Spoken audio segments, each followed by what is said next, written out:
একটি ছোট্ট মহল্লা, নাম তার রসুলপুর। সেখানে দারিদ্র্যের মাঝেও আছে ভালোবাসা, বিশ্বাস আর হাসি খুশি জীবন। সে মহল্লায় থাকে রহমান মিয়া নামক এক গরিব লোক এবং তার স্ত্রী সালমা বেগম আর ছোট্ট মেয়ে জান্নাতুল।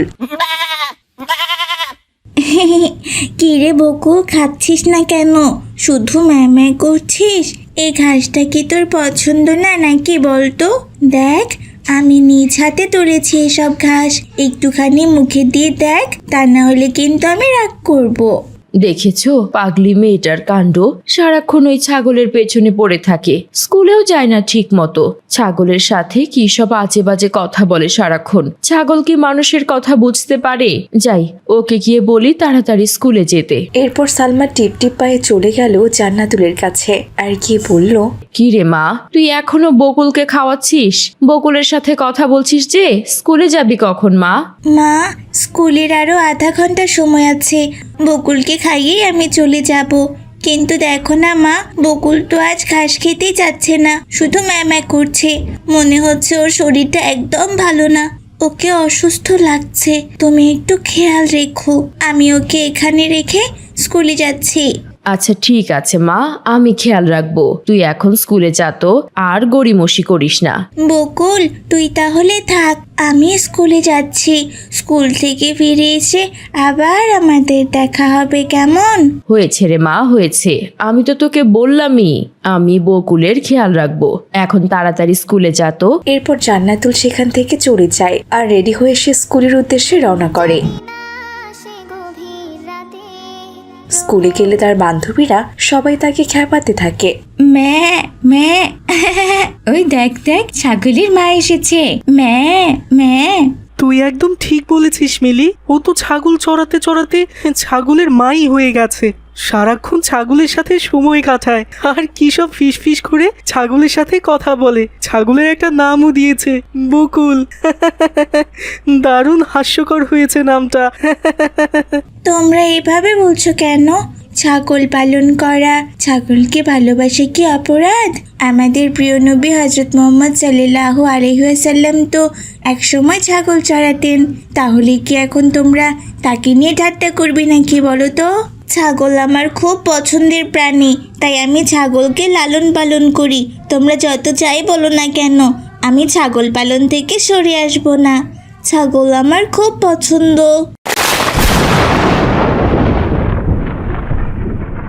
কাজের চাপে তো ভুলেই গেছি, তুই যে সকালে বেঁধে দিয়ে এসেছিস যেখানে, বকুল ওখানেই আছে। টিপ টিপ বৃষ্টি শুরু হয়েছে, তাড়াতাড়ি বকুলকে নিয়ে আয় মা। কি বলছো মা? তুমি সারাদিনে বকুলের একবারও খোঁজ নাওনি? তোকে তো বললামই মা, কাজের চাপে সময় হয়নি। এখন কথা না বলে তাড়াতাড়ি ওকে নিয়ে আয়। এরপর জান্নাতুল মাঠে চলে যায় আর দূর থেকেই বকুল বকুল বলি ডাকতে থাকে। এর আগে কখনোই বকুল বকুল বলি ডাকলে সাথে সাথে বকুল ম্যামা করে সাড়া দেয়, কিন্তু আজ সে কোনো উত্তর দিচ্ছে না। বকুল বকুল, কোথায় তুই? কি ব্যাপার? কোথায় তুই বকুল? কি ব্যাপার? বকুল আজকে আমার কথার উত্তর দিচ্ছে না কেন? বকুল, তুই কি আমার উপর রাগ করেছিস? আমি সারাদিন তোর খোঁজ নেইনি বলে আমার উপর তুই অভিমান করে আছিস বুঝি? আমি তো স্কুলে ছিলাম, মাকে বলেও গিয়েছিলাম, কিন্তু মা তো তোর কোনো খোঁজ নেয়নি। আমি এসে গেছি বন্ধু, রাগ করিস না। কোথায় তুই? এভাবে জান্নাতুল বকুলকে ডাকতে ডাকতে বকুলের কাছে চলে গেল আর গিয়ে দেখলো বকুল চোখ বন্ধ করে শুয়ে আছে। প্রথমে সে ভেবেছিল তার উপর অভিমান করেছে, কিন্তু পরক্ষণে সে বুঝতে পারলো বকুল আর নেই। জান্নাতুল তো কান্নায় ভেঙে পড়লো। বকুল বকুল, কি হয়েছে তোর? তুই আমার সাথে কথা বলছিস না কেন? বকুল ওঠ ওঠ বলছি, বকুল। জান্নাতুলের এমন গলা ছেড়ে কান্নায় তার বাবা মা উঠে সেখানে চলে এলো আর এসে দেখলো বকুল আর এই পৃথিবীতে নেই।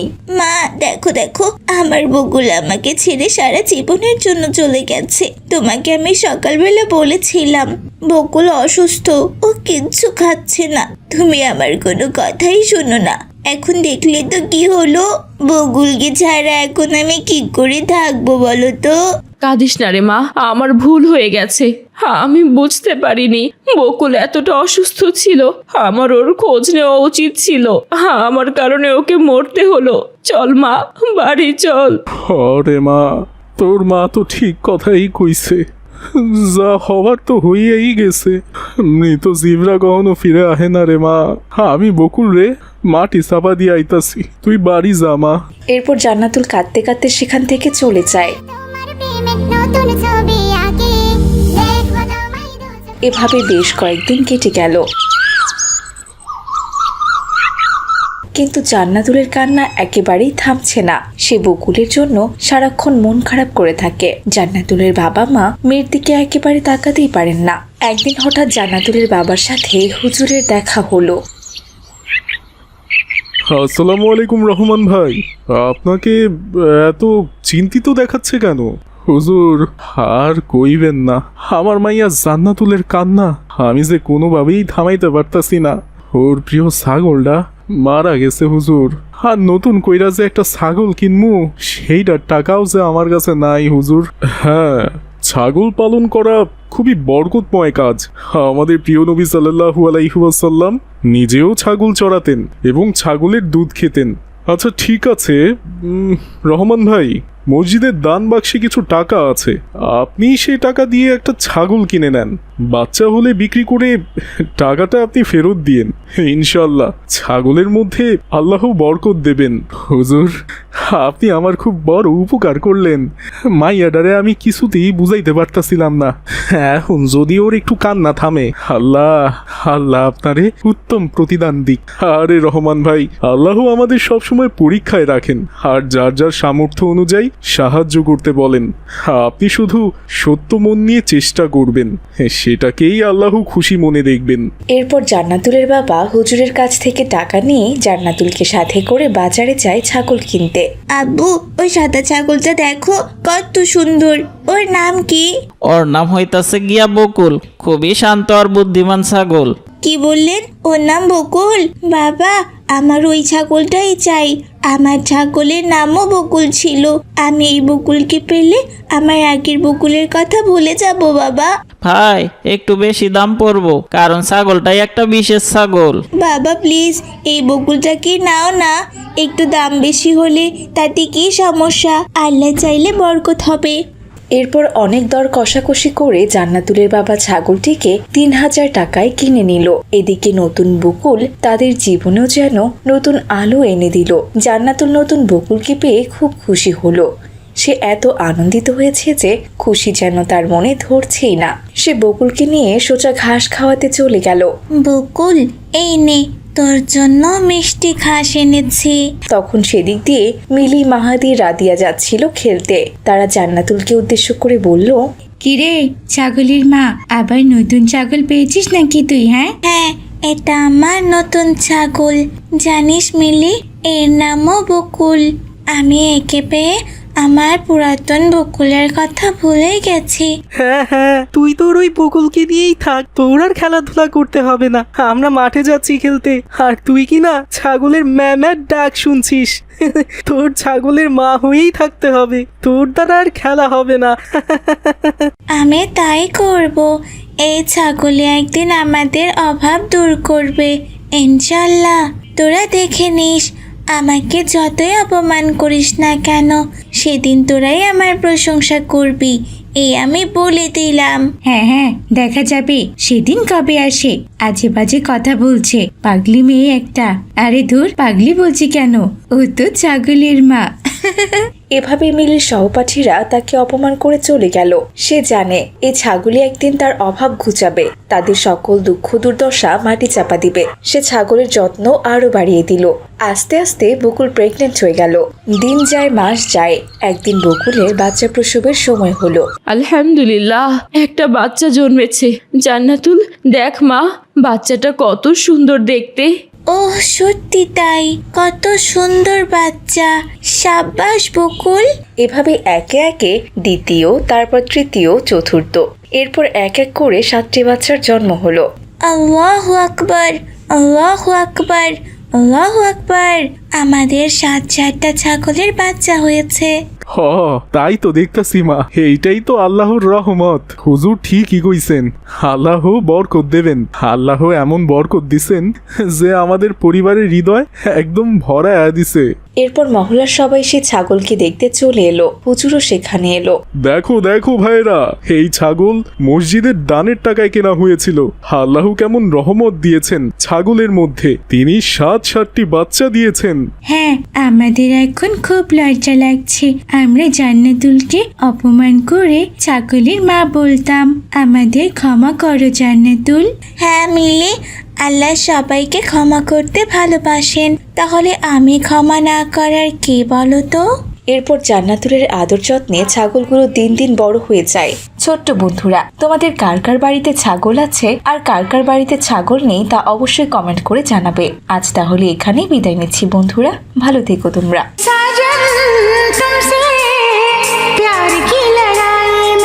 টেবিলের উপর বই খোলা পড়ে আছে, কিন্তু পাশেই বক্সে গান বাজছে। মিলি আয়নার সামনে দাঁড়িয়ে চুল আঁচড়াচ্ছে আর গানের তালে তালে মাথা দুলছে। রাদিয়া পাশে নাচছে আর হাততালি দিচ্ছে।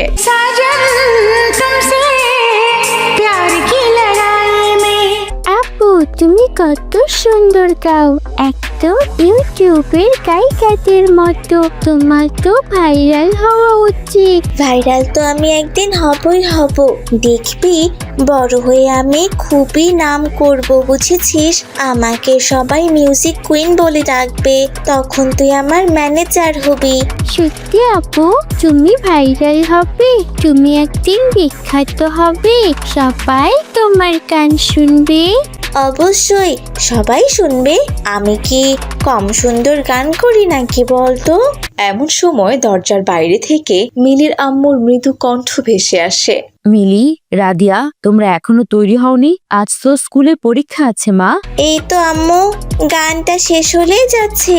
মা, গান শোনার চেয়ে কোরআনের তেলাওয়াত শোনা অনেক শান্তির। গান মনকে নষ্ট করে ফেলে এবং আল্লাহর কথা ভুলিয়ে দেয়। আম্মু, কি যে বলো না, এখনকার দিনে তো সবাই গান শোনে। ইউটিউব, টিকটক ভরে গেছে গান আর নাচ দিয়ে। আমি তাহলে গান শুনবো না কেন? সবাই করে বলে তোমাকেও করতে হবে মা। পাপ কখনো কোনো ট্রেন্ড হতে পারে না। গান মানুষকে ধীরে ধীরে আল্লাহর কাছ থেকে দূরে নিয়ে যায়। তুমি এখন এসব বুঝবে না, কিন্তু একদিন বুঝবে।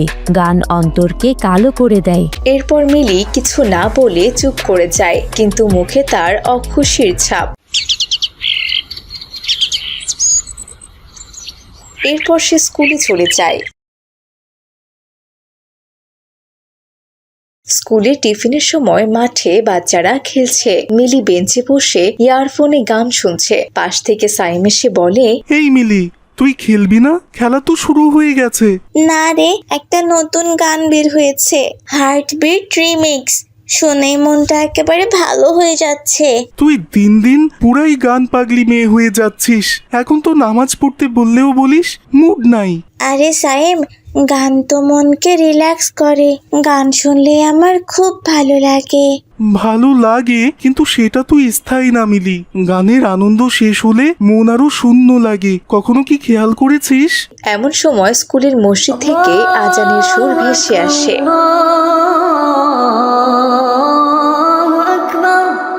চল মিলি, নামাজ পড়ে আসি। আমাদের স্কুলের মেয়েদের আলাদা নামাজের ব্যবস্থা আছে।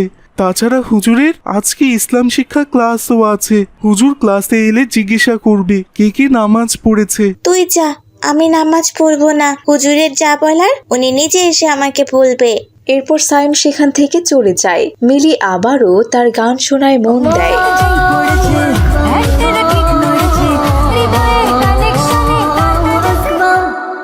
কিন্তু সে গানে মনোযোগ দিতে পারছিল না। আজানের সব শব্দ এতটাই প্রখর ছিল যে তার গান শোনায় ব্যাঘাত ঘটে। আর মিলি বলে ওঠে, উফ বাবা, আমি গান শুনতে চাই, কিন্তু আজানের আওয়াজে মন অন্যরকম লাগছে কেন?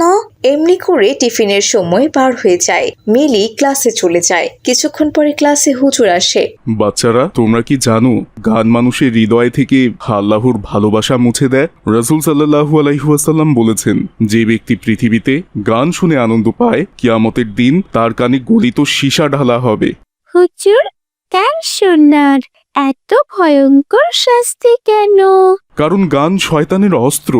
গান তোমাদের মনকে ভুল পথে টেনে নিয়ে যায়। যে হৃদয়তে গানের সুর বাজে সেখানে কোরআনের আলো ঢুকতে পারে না। হুজুর, আমি প্রতিদিন গান শুনি, তাহলে কি আমি পাপ করি? হ্যাঁ বেটি, আল্লাহর দরজা সবসময় খোলা থাকে। তওবা করলে সব ক্ষমা হয়ে যায়। আজ থেকেই চেষ্টা করো কোরআনের সুরে মন ভরানোর, দেখবে আল্লাহ তোমাকে শান্তি দেবেন। হুজুর, আমি কখনো গান শুনি না, আর কখনো গান শুনবো না। আমিও হুজুর, আমি আমার আপুকেও বলবো যেন গান না শুনে। এরপর মিলির চোখ দিয়ে পানি চলে আসে। সে বুঝতে পারে সে এতদিন কত অন্যায় করেছে। তার মনে অনুশোচনা চলে আসে। এরপর বাড়ি ফিরে গিয়ে মিলি তার মোবাইলে থাকা সব গানগুলো মুছে ফেলে। ইউটিউবে সূরা রহমান চালু করে সে। ঘরে নরম আলো।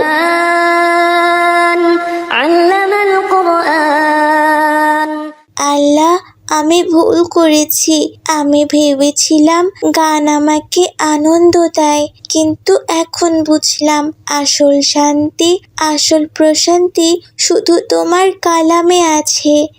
এই সুরে আমার হৃদয় কেঁদে ওঠে, আবার শান্তিও পায়। হঠাৎ দরজা খুলে যায়। তার আম্মু ঘরে প্রবেশ করে। মা, তুই কাঁদছিস কেন রে? কিছু হয়েছে নাকি? না আম্মু, কিছু হয়নি। আজ আমি এক অদ্ভুত শান্তি পেয়েছি। আমি বুঝেছি গান নয়, কোরআনের সুরই আসল সুখ দেয়। আলহামদুলিল্লাহ, আজ আমার মেয়ে আল্লাহর পথে ফিরেছি। আল্লাহ তোকে হিদায়াত দিন মা। তোকে যেন আমি কখনো আবার দুনিয়ার মোহে হারিয়ে না ফেলি।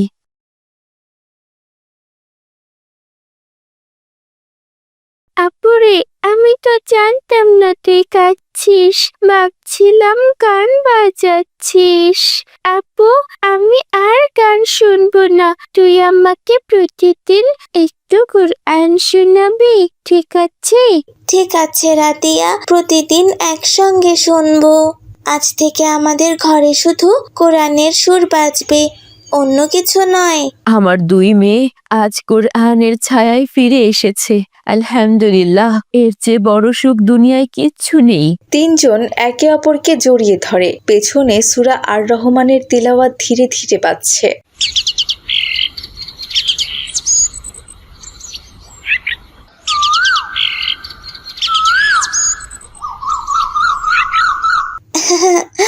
আপুরা, ভাইয়ারা, এই ছোট্ট বইটা নিন। নাম দেখেছেন তো? গান নয়, কোরআন শুনি। এই বইটাই আমাদের জীবনের পথ বদলে দিতে পারে। সত্যি, আগে আমরাও সারাদিন গান শুনতাম, কিন্তু এখন মনে হয় কোরআনের তিলাওয়াত শুনলেই মনটা শান্ত হয়ে যায়। তোমরা কি সত্যি সত্যি কোরআন শোনো? গান না শুনলে তোমার মন খারাপ লাগে না? না, আগে আমিও ভাবতাম গান না শুনলে জীবন হয়তো মজার হয় না, কিন্তু কোরআনের শব্দ একবার মন থেকে শুনে দেখো, বুঝেছো? গান মনেই থাকবে না। কোরআনের সুরেই আল্লাহর শান্তি আছে। মিলিকে আমি অনেক দিন ধরে চিনি। আগেও ক্লাসে সবসময় পপ গান গাইতো, এখন ওর নাম সবাই জানে, কোরআনের পাখি মিলি। একদিন রাতে ইউটিউবে একটা ইসলামিক ভিডিও দেখি, যেখানে বলা হয়েছিল যে কোরআন ভালোবাসে, আল্লাহ তাকে পৃথিবীতে জান্নাতের স্বাদ দেন। তখন থেকে সিদ্ধান্ত নেই আমি গান না শুনে কোরআন শুনবো। তারপর থেকে মিলি শুধু নিজের জীবনে বদলায়নি, আমাদেরও বদলে দিয়েছে। এখন আমরা তিনজন প্রতিদিন সকালে 10 মিনিট কোরআন তিলাওয়াত শুনি স্কুলে আসার আগে। বন্ধুরা, তোমরাও চেষ্টা করে দেখো। গান আমাদের কানে ঢুকে মনকে দূষিত করে, কিন্তু কোরআন আমাদের মনকে পরিষ্কার করে দেয়। তাহলে আমরাও এই বইটা নেব, আম্মুকে আর ছোট ভাইকেও দেব, যেন ওরাও শোনে। আলহামদুলিল্লাহ, ঠিক এজন্যই আজকে আমরা এই পুস্তিকা বিলাচ্ছি, যাতে আমাদের স্কুলটা একদিন নূরের স্কুল হয়ে ওঠে, যেখানে শুধু কোরআনের আলো ছড়িয়ে পড়ে। চলো সবাই একসঙ্গে বলি, গান নয়, কোরআন শুনি।